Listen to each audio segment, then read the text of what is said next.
Karthigai Deepam சீரியலுடைய full episode review தாங்க இந்த வீடியோவில் நம்ம பார்க்க போகிறோம். நம்ம சேனலை மறக்காமல் சப்ஸ்கிரைப் பண்ணிடுங்க. பக்கத்தில் பெல் ஐக்கான் இருக்கும், அதையும் ப்ரெஸ் பண்ணிடுங்க. வாங்க வீடியோக்குள்ளார போகலாம். தீபா எப்படியாவது ஐஸ்வர்யாவை ப்ரூஃபோட அத்தைக்கிட்ட நிரூபிக்கணும், ஐஸ்வர்யா கர்ப்பம் இல்லை அப்படின்னு சொல்லி. அப்போது தீபாவும் மீனாட்சி இவங்கெல்லாம் பிளான் பண்ணி ஐஸ்வர்யா கர்ப்பம் இல்லை அப்படின்னு சொல்லிட்டு அவங்க ஆதாரப்பூர்வமாக நம்ம நாச்சியார்கிட்ட சொல்லலான்னு போகிறாங்க. அப்போது பார்த்தீங்கன்னா ஐஸ்வர்யாவுக்கு இந்த விஷயம் வந்து நீ என்ன வேணால் சொல்லி அத்தையை நீ ஏமாத்து, ஆனால் நான் சொல்கிறேன் நான் கர்ப்பம் தான் அப்படின்னு சொல்கிறாங்க.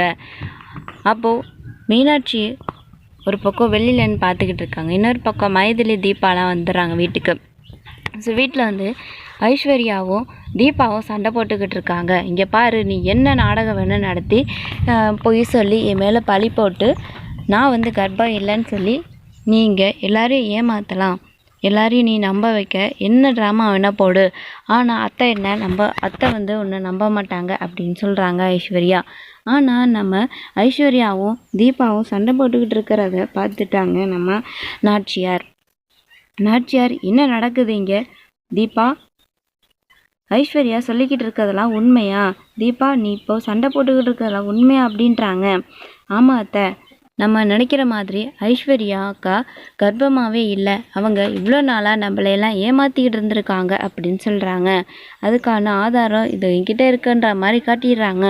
அதுக்கப்புறம் வீட்டில் இருக்க எல்லோரும் முன்னாடியுமே இந்த விஷயத்த சொல்லணும்னு சொல்லி நாச்சியார் வந்து ஐஸ்வர்யா இழுத்துட்டு போகிறாங்க.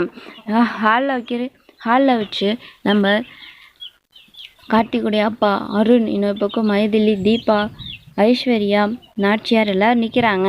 அப்போது சப்புன்னு ஒரு அறை விடுறாங்க. பலார்னு கள்ளத்திலே வாங்கிடுறாங்க. என்னாச்சம்மா, எதுக்காக இப்படி கன்சீவாக இருக்கிற பொண்ணை நீங்கள் கை நீட்டி அடிக்கிறீங்க அப்படின்னு சொல்கிறாங்க.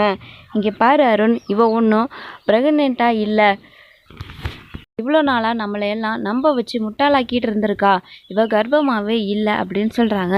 என்ன ஐஸ்வர்யா சொல்கிறாங்க, அம்மா சொல்கிறதெல்லாம் உண்மை அப்படின்னு சொன்ன உடனே ஆமாம் அருண், இதுக்கு மேலே மறைக்க முடியாதுன்னு சொல்லிட்டு ஐஸ்வர்யாவே உண்மையெல்லாம் சொல்லிடுறாங்க. அருண் காலில் விழுந்து மன்னிப்பு கேட்குறாங்க. ஆனாலும் அருண் மன்னிக்கவே இல்லை.